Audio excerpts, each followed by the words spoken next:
Hello everyone, एक बार फिर स्वागत है आप सबका हमारे चैनल में। तो ये वीडियो उन लोगों के लिए बहुत ज़्यादा यूज़फुल रहने वाली है जो लोग या तो पहली बार सीटेट देने जा रहे हैं, सीटेट जो दिसंबर होने वाला है उसकी प्रिपरेशन करने का सोच रहे हैं। तो सबसे पहले जब हम किसी चीज़ की प्रिपरेशन स्टार्ट करें तो हमारे माइंड में एक ही क्वेश्चन आता है कि भाई हमको आखिर इसमें पढ़ना क्या है, कितने सब्जेक्ट्स होते हैं, यहाँ पे कितने मार्क्स होते हैं। क्योंकि ये भी होता है कि अगर कोई चीज़ ज़्यादा मार्क्स की पूछी जा रही है तो हम वहाँ पे ज़्यादा फोकस करें। तो ये चीज़ आपकी पूरी यहाँ पे हम डिस्कस करने वाले हैं।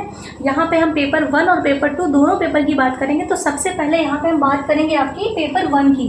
देखिए यहाँ पे सबसे पहले तो आप समझ जाइए, यहाँ पे आपका जो सीटेट का एग्ज़ाम होता है वो 150 प्रश्न यहाँ पे पूछे जाते हैं और 150 यहाँ पे मिनट आपको दिए जाते हैं। मतलब 2.5 घंटे यहाँ पे आपको 150 प्रश्न करने के लिए दिए जाते हैं। मतलब 1 मिनट के लिए आपको एक प्रश्न यहाँ पे करना होता है।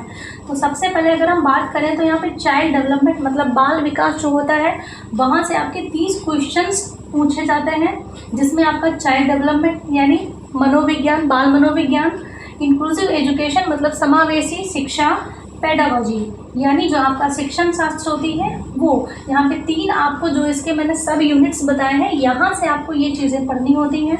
आपका चाइल्ड डेवलपमेंट से यहाँ पे 10 क्वेश्चन पूछे जाते हैं, इंक्लूसिव एजुकेशन से यहाँ पे आपसे 5 क्वेश्चन पूछे जाते हैं और पेडागोजी से यहाँ से आपके 15 क्वेश्चन पूछे जाते हैं। पेपर फर्स्ट की बात कर लें तो यहाँ पे जैसे कि आपका पता है कि 5 सब्जेक्ट होते हैं, सभी सब्जेक्ट आपके 30-30 नंबर के होते हैं। तो यहाँ पे 30 में से 15 आपके कॉन्सेप्ट बेस्ड क्वेश्चंस होते हैं और 15 आपके पेडागोजी के क्वेश्चन होते हैं। तो सेम ऐसे ही सीडीपी में आपका जो कॉन्सेप्ट है ये चाइल्ड डेवलपमेंट और इंक्लूसिव एजुकेशन, ये आपके क्या है कॉन्सेप्ट बेस्ड क्वेश्चंस यहाँ पे आपसे 15 पूछे जाएंगे। 15 नंबर की यहाँ पे आपसे पेडागोजी पूछी जाएगी। सेम ऐसे ही आपसे मैथ भी यहाँ पे 15 नंबर की पूछी जाएगी। यानी जो आपका न्यूमेरिकल क्वेश्चंस होंगे, कॉन्सेप्ट बेस्ड क्वेश्चंस होंगे वो आपसे 15 पूछे जाने हैं। उसके बाद आपकी जो पेडागोजी होती है वहाँ से आपको भी 15 क्वेश्चन यहाँ पे करने होंगे। बात करें ईवीएस की तो ईवीएस जो 15 नंबर का जो कॉन्सेप्चुअल क्वेश्चंस आते हैं वो पूरा एनसीईआरटी पे डिपेंड होते हैं। वहाँ पे आपके लिए एनसीईआरटी मस्ट हो जाती है। तो ये जो आपका ईवीएस का सेक्शन है इसके वीडियोस या तो आपके कॉन्सेप्ट की बात करें या फिर आपकी पेडागोजी हो, सारे वीडियोस मैं अपलोड करूँगी। ऐसा नहीं सिर्फ ईवीएस के वीडियोज़ आपको देखने को मिलेंगे। सीडीपी में भी जो बहुत मोस्ट इम्पॉर्टेंट चीज़ है उसके वीडियोस भी आपको हमारे चैनल पर देखने को मिलेंगे। तो अगर आप ये वीडियो पहली बार देख रहे हैं तो हमारे चैनल को सब्सक्राइब करिएगा। नेक्स्ट की अगर हम बात करें तो यहाँ पे हम बात करेंगे लैंग्वेज की। यहाँ पे आपको 2 लैंग्वेज देखने को मिलेंगी, लैंग्वेज फर्स्ट और लैंग्वेज सेकंड। यहाँ पे आप अपने अकॉर्डिंग लैंग्वेज को चूज़ कर सकते हैं। फर्स्ट लैंग्वेज में आप हिंदी, इंग्लिश, संस्कृत जो भी लेना हो आप जो भी आपको पसंद हो ले सकते हैं। सेम ऐसे ही सेकंड में भी हिंदी, इंग्लिश, संस्कृत आप चूज़ कर सकते हैं। इन लैंग्वेज में जो 30 नंबर होते हैं, 15 नंबर की तो आपको पता है पेडागोजी ही आएगी, लेकिन जो 15 नंबर आपके बचे उनमें आपसे पैसेज पूछा जाता है।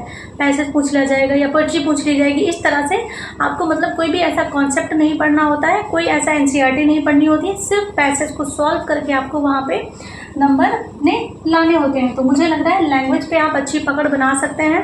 यहाँ पे अगर आप मेहनत कर लेते हैं, अच्छे से कर लेते हैं तो यहाँ पे आप अच्छा स्कोर कर सकते हैं। अब यहाँ पे हम बात करेंगे पेपर 2 की, क्योंकि आपको पता है पेपर 2 कौन देगा। देखिए तो यहाँ पे जो बीएड वाले हमारे अभ्यर्थी होते हैं वो सिर्फ यानी प्राइमरी लेवल का एग्ज़ाम वो नहीं दे सकते हैं, उनके लिए वो सिर्फ पेपर 2 दे सकते हैं।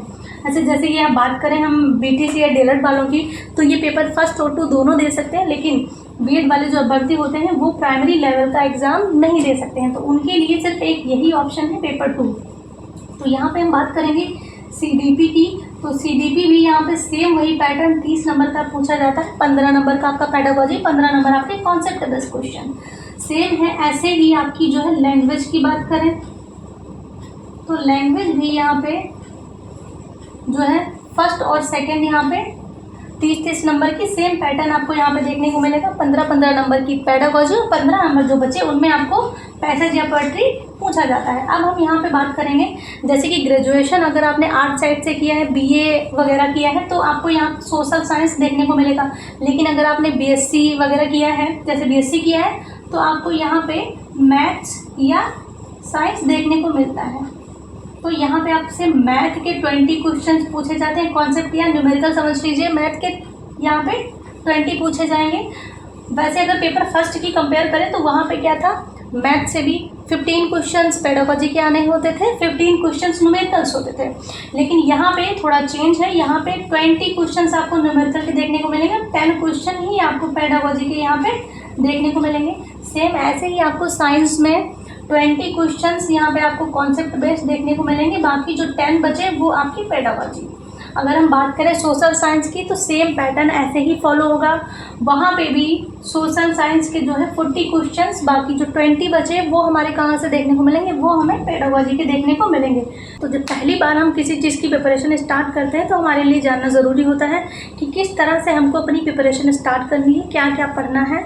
तो अगर हम बात करें EVS की तो यहाँ पर आपको NCERT अपनी कवर करनी होती है। यहाँ पर अगर हम बात करें मैथ और साइंस और सोशल साइंस की, ठीक है, तो यहाँ पे बात करें अगर हम सोशल साइंस या फिर साइंस और मैथ की, तो यहाँ पे अभी तक ऐसा था कि 6 to 8 अगर आप NCERT पढ़ लेते हैं अच्छे से तो आप ये जो आपका सेक्शन होता है इसमें आप अच्छा स्कोर कर जाते हैं। लेकिन अब क्या है, आपको 9 और 10th का कुछ चैप्टर ऐसे हैं जिनसे आपको पिछली बार की अगर बात करें एग्ज़ाम्स की तो वहाँ पे क्वेश्चंस देखने को मिले, तो माइंड में एक क्वेश्चन आता है तो क्या 9th और 10th की भी हम NCERT पढ़ें। अभी ऐसा कुछ नहीं है, मतलब ऐसा नहीं है कि 9th 10th की पूरी कोई कहीं से कोई ऐसे कॉन्सेप्ट आ रहे हैं। जैसे कि कुछ चैप्टर ऐसे हैं जो आपको 6 to 8 में भी देखने को मिलेंगे और वो चैप्टर आपको 9th 10th में भी देखने को मिलेंगे। तो कुछ ऐसा हो सकता है कि वहाँ से कॉन्सेप्ट सेम हो और थोड़ा अपर लेवल का क्वेश्चन पूछ लिया जाए, लेकिन ऐसा नहीं है कि उसके लिए आपको 9 to 10th आपको NCERT करने की ज़रूरत है। आपको जो आपका 6 to 8 है वही वाली NCERT आपको अच्छे से करनी है, कॉन्सेप्ट अच्छे से समझ लेना है। उसके बाद क्या होगा, अगर आप अच्छे से चीज़ें समझ लेंगे, अंडरस्टैंडिंग आप अच्छी बना लेंगे, फिर अगर थोड़ा बहुत ऊपर नीचे क्वेश्चन हो जाता है तो वहाँ पर आप अपनी समझ के अकॉर्डिंग आंसर को कर लेते हैं। तो ये चीज़ें यहाँ पे जो डिस्कस करना ज़रूरी, ये था आज का हमारा वीडियो। आई होप आपके लिए वीडियो यूज़फुल रहा होगा। मिलते हैं इसी टाइप की नेक्स्ट वीडियो में। Thanks for watching.